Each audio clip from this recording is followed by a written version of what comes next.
Have you ever spotted the perfect bird, slowly walk toward it, and the second you got close enough for a photo, it flew away? We've all been there, but today I'm going to show you the exact things I've learned over years of bird photography that have helped me get closer to birds without scaring them away. And stick around until the end because I'll share bird-specific tips for waterfowl, songbirds, and shorebirds that have helped me get some of my favorite photos. Let's jump in. Tip number 1 is to walk in a zigzag pattern. One of the biggest mistakes people make is walking directly at the bird. Think about it. If a stranger walked straight at you, staring into your soul, you'd probably get uncomfortable too.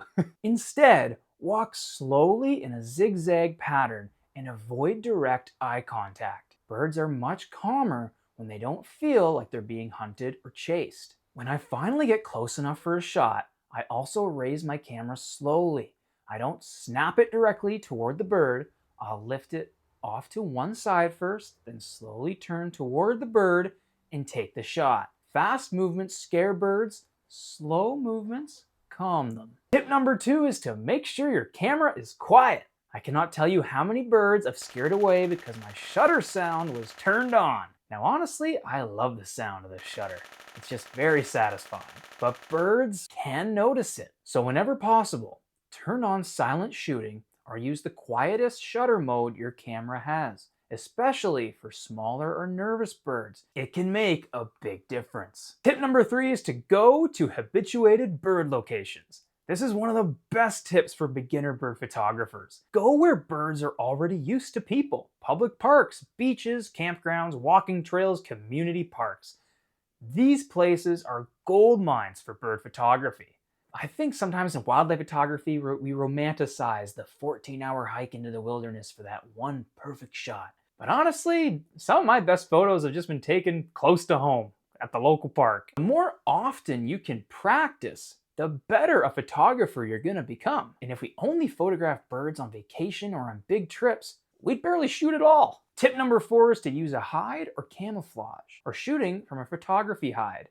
I've done this quite a bit, and honestly, I love it. You get to watch birds behave naturally when they don't even know you're there, and it can lead to some pretty incredible moments and behaviors. If you decide to use a paid hide, just make sure you research the company and make sure they are putting the birds first ethically. Tip number 5 is to use a bird feeder. Bird feeder photography is one of the easiest ways to get close to birds. It can also make bird photography way more accessible because you can literally shoot from your backyard. Now this topic can be controversial sometimes, so the important thing is to do it responsibly. Keep feeders clean, maintain them properly, and don't only feed birds when you want to take photos. If you're gonna feed them, you gotta commit to doing it properly. Tip number 6 is to shoot from your vehicle. I do this all the time while traveling. Birds are often surprisingly comfortable around vehicles because they see so many cars constantly coming and going. But the second you step out, game over. So, if possible, photograph from inside your vehicle. This helped me get photos of burrowing owls in Saskatchewan last summer.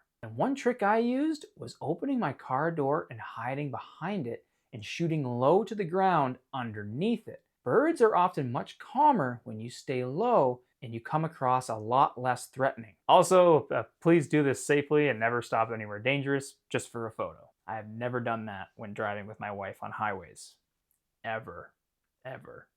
Now we're on to the bird-specific tips. Let's start with waterfowl. For ducks and other waterfowl, one trick I use is waiting until they dive underwater or sticking their heads beneath the surface. That is your moment. I'll quickly move closer to the shoreline and go full prone on the ground. When the bird pops back up, it's usually way more comfortable because you were already there when it resurfaced. I've used this technique so many times. That's how I was able to get shots of this bufflehead.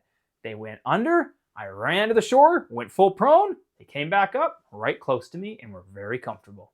For songbirds, wait until they're distracted. If they're singing or preening, that's usually your chance to move a little closer. And here's the trick. If the bird stops preening, you stop moving. When it starts again, you continue.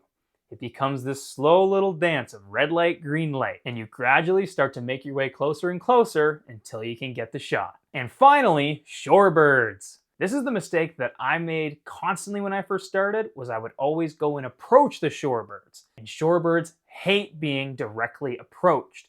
So instead of following them down the beach over and over again, watch which direction they're moving. If they're heading to the right, I'll go way down the beach ahead of them, lie down, and then wait. Most of the time, they'll slowly make their way towards you, and sometimes really, really close to you. Ridiculously close. This creates better photos and causes way less stress to the birds. If you want more bird photography tips, I've got a free bird photography settings cheat sheet, a link down in the description below. If this video helped you out, make sure to like and subscribe, and thank you so much for watching.